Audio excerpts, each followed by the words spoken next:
L'homme doit pouvoir distinguer le bien du mal, et cela s'effectue surtout grâce à la lumière de la raison naturelle, reflet en l'homme de la splendeur du visage de Dieu.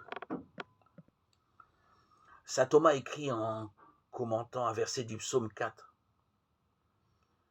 quand le psaume disait « Offrez des sacrifices de justice », psaume 4, 6, il ajoutait « Comme pour ceux qui demandaient quelles sont ces œuvres de justice ».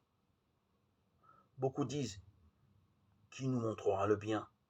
Et il leur donnait cette réponse « Seigneur, nous avons la lumière de ta face imprimée en nous, c'est-à-dire que la lumière de notre raison naturelle, nous faisant discerner ce qui est bien et ce qui est mal, ce qui relève de la loi naturelle, n'est autre qu'une impression en nous de la lumière divine. » Voilà pourquoi cette loi est appelée loi naturelle.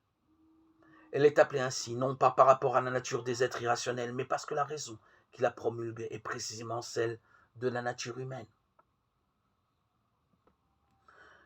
La norme suprême de la vie humaine est la loi divine, elle-même, éternelle, objective et universelle, par laquelle Dieu, dans son dessein de sagesse et d'amour, règle, dirige et gouverne le monde,